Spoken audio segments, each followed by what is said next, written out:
Alycats and new viewers. So today I'm reviewing Spider-Man Homecoming.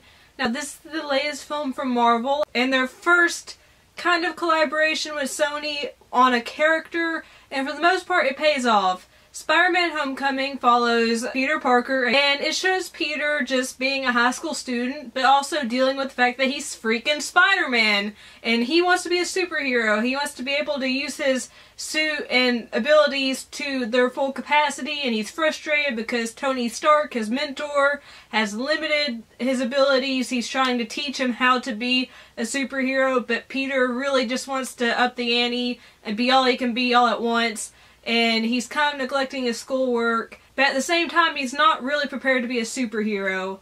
And I loved Tom Holland as Peter Parker in this film. He is just so charming and affable, and he acts like anyone would act if they found out they had superpowers. He's gleeful, he really wants to take advantage of all of his powers, and he just is so enraptured by this world of superheroes and trying to do good. And he's just so likable, and he is personally my favorite Spider-Man of the cinematic universe so far. I also really loved his chemistry with Robert Downey Jr. I thought Tony Stark and Peter Parker had a fantastic mentor-pupil relationship, and it was just really cool to see them interact with each other. I also really liked Michael Keaton as the Vulture.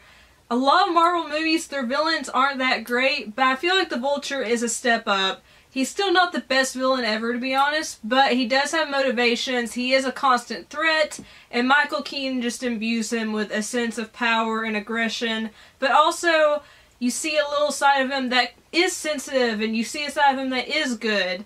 And I think Michael Keaton was the perfect choice to play Vulture. I also loved the action set pieces in this film. They were just so cool, so badass, and they were just so full of incredible, intense moments. I do have a couple gripes with this film though. First off, there is so much going on in this film that it feels so bloated, and it really does feel like it's running over 2.5 hours, which is not even that long. So that's a problem, because most Marvel movies do last around that time period, but they feel like they go by in the blink of an eye. With Spider-Man Homecoming, it definitely felt like its length and even longer.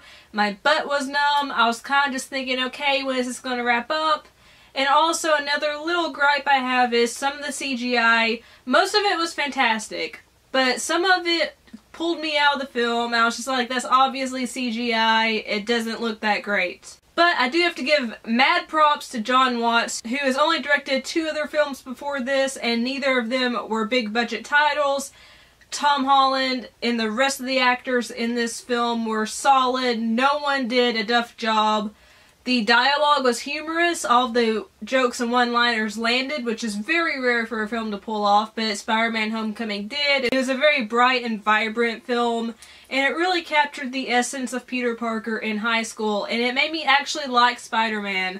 I have never been the biggest Spider-Man fan, but Spider-Man Homecoming made me more interested in his character, and I'm excited to see how Tom Holland portrays him in future films.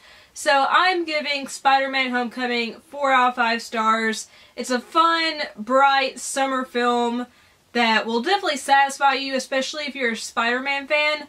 But the only things holding it back are it's way too long and bloated, and some of the CGI just didn't work for me. If you've seen Spider-Man Homecoming, let me know what you thought about it down below in the comment box. Like the video if you liked it, share it if you liked it because that helps my channel grow, and also if you're not subscribed yet but you like what you've seen and heard, hit the subscribe button. Also make sure to hit the notification bell so you'll be alerted every time I upload a new video. And if you would like to follow me on social media sites, they're all listed down below in the description box. I love you guys. Thank you so much for watching. I hope you enjoyed the film if you go see it. Peace and kisses. Bye. Sing me a song of a lost that is gone. Oh, hey, you're still here. What a crazy random happenstance. Well, since you just caught me singing and reading off guard, you might as well click on my floating face that will appear over here soonish and subscribe to my channel. Also, if you'd like to see my previous video, it will be up here somewhere. And if you'd like to see a playlist of videos that you can watch on repeat all day, every day, for the rest of your life, you'll find that over here as well. I'm going to go back to reading my favorite book of all time. Okay, you can go now because I'm really deep into a Jamie Fraser plotline.